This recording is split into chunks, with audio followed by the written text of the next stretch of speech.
I am in heaven here at Caputo's, surrounded by a few of my favorite things: fine chocolate and more fine chocolate. And believe it or not, people around the country are raving about the unique flavors of cacao that's being created right here in the Beehive State. I've been dubbed a lot of things. My favorite one is Chocolate Overlord.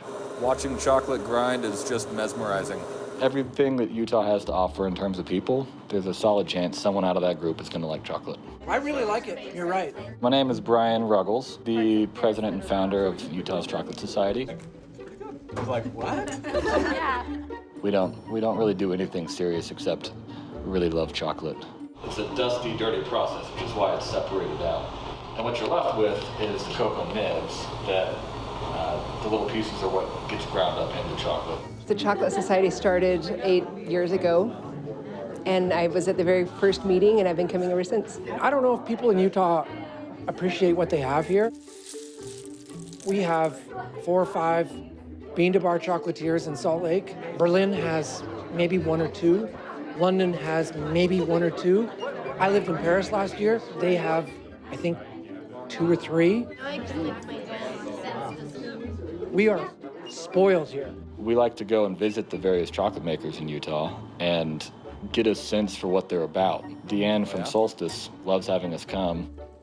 Ooh, that's funky. I like it. Yeah.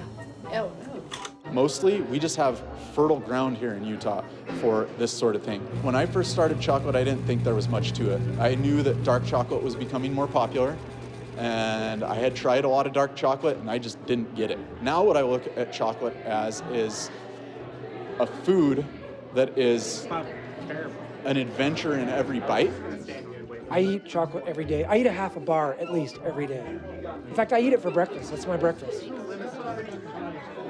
I was raised a Mormon. You don't drink, you don't smoke.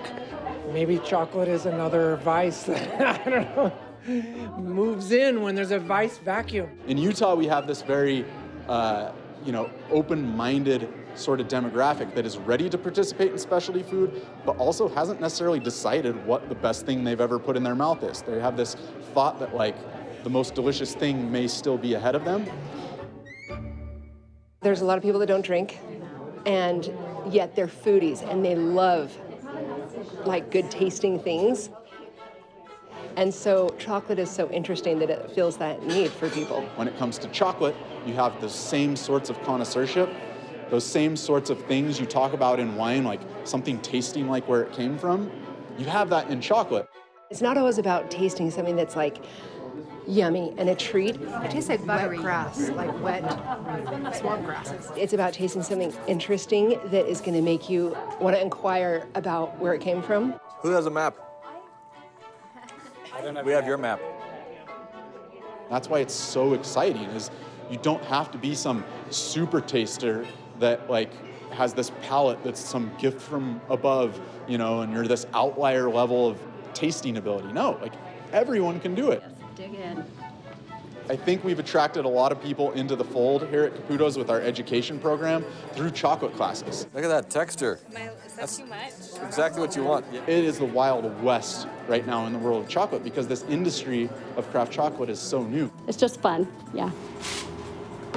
This was just a hobby turned into a business. So it's really light in color. And this is a Gusari, you said? Mm-hmm. So it's Venezuela. So the process of making chocolate, it's a lot of work. To go from the actual beans to a package can take 1 to 2 weeks.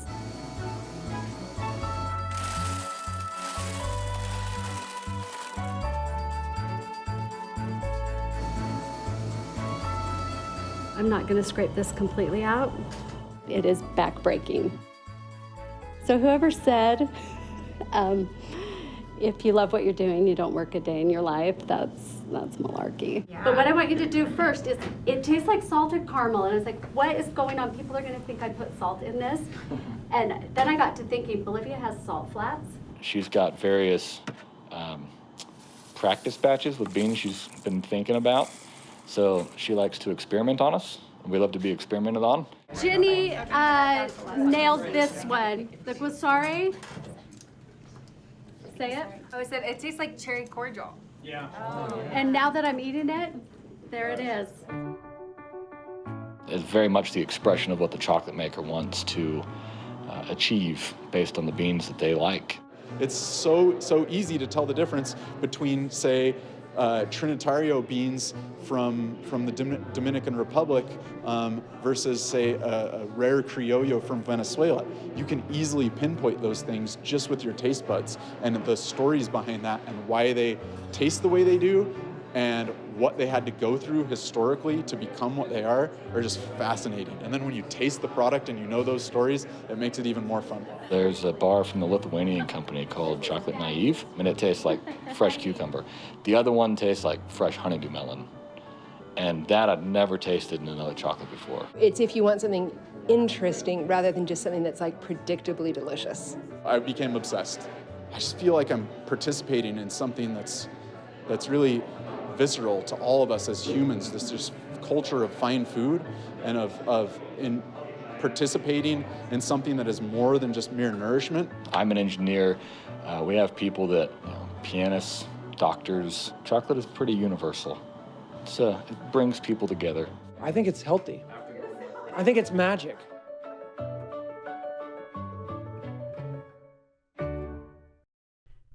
This is Utah is made possible in part by the George S. and Dolores Story Eccles Foundation, the Utah Office of Tourism, the Lawrence T. and Janet T. D. Foundation, and the contributing members of KUED.